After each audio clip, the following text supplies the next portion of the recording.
అందరికీ నమస్కారం. ఇవాళ నేను DSP Miryalaguda, CI Miryalaguda rural, SI Vadapalli మేమందరం కలిసి ఇవాళ వాడపల్లి చెక్ పోస్ట్ చెక్ చేయడం జరిగిందండి. మీ అందరికీ తెలుసు, తెలంగాణ రాష్ట్ర ప్రభుత్వం సన్న బియ్యానికి బోనస్ ఇస్తున్నందువల్ల చాలా వరకు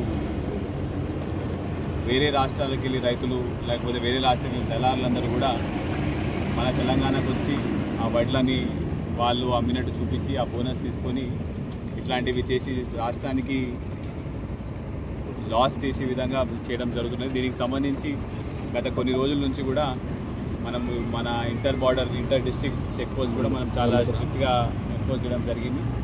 మనం ఇప్పుడు దాకా రఫ్లీ ఒక 8 వెహికల్స్, ఒక 2 డేస్లో 8 వెహికల్స్ మనం పట్టుకున్నాం. వాటి మీద కూడా ఎఫ్ఐఆర్ కూడా మనము రిజిస్టర్ చేయడం జరుగుతున్నది. అయితే ఇందులో చాలా వరకు దళార్లు, మిడిల్ మెన్ వేరే రాష్ట్రాలకు వెళ్ళి రైస్ తీసుకొని వచ్చి ఇక్కడ తెలంగాణలో ఏదైనా ఈ ప్రొక్యూర్మెంట్ సెంటర్ దగ్గర అమ్మి ఏదైనా రైతు పేరు మీద అమ్మి వాళ్ళు డబ్బులు సంపాదించడానికి ఇల్లీగల్గా ప్లాన్ చేయడం జరుగుతుంది. దాని మీద మనం ఆల్రెడీ దీన్ని ఎఫ్ఐఆర్ చేయడం జరుగుతుంది. ఇప్పుడు మన దగ్గర నల్గొండ జిల్లాలో 2 చెక్ పోస్టులు నడుస్తున్నాయి. ఒకటి మన వాడపల్లి దగ్గర, ఇంకొకటి near Vijayapuri town Sagar check post 2 నడుస్తున్నాయి.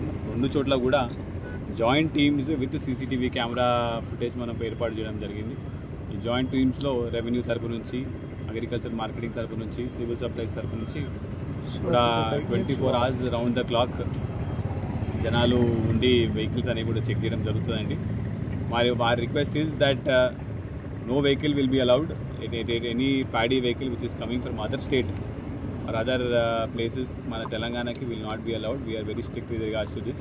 If anybody is purchasing, ఎవరైనా పర్చేస్ చేస్తున్నారు రైస్ మిల్లర్స్ ఉంటే కూడా ఆ 50% కోటా అనేది as per civil supplies rules ప్రకారం అది అయిన తర్వాత విత్ ప్రాపర్ డాక్యుమెంట్స్ ఇక్కడ ఎట్లా మన సివిల్ సప్లైస్ డిపార్ట్మెంట్ నుంచి, రెవెన్యూ డిపార్ట్మెంట్ నుంచి కూడా అధికారులు ఉంటారు కాబట్టి అవన్నీ చెక్ చేసిన తర్వాతనే ఆ వెహికల్స్ అనేవి కూడా మనం పంపడం జరుగుతుంది. ఆల్రెడీ మనం కట్టిన ఎఫ్ఐఆర్స్ మీద కూడా మిడిల్ మ్యాన్ ఎవరో కూడా మనం ఐడెంటిఫై చేయడం జరిగింది. వాళ్ళని కూడా మేము త్వరలో జ్యుడిషియల్ రిమాండ్కి కూడా పంపడం జరుగుతుంది. Thank you.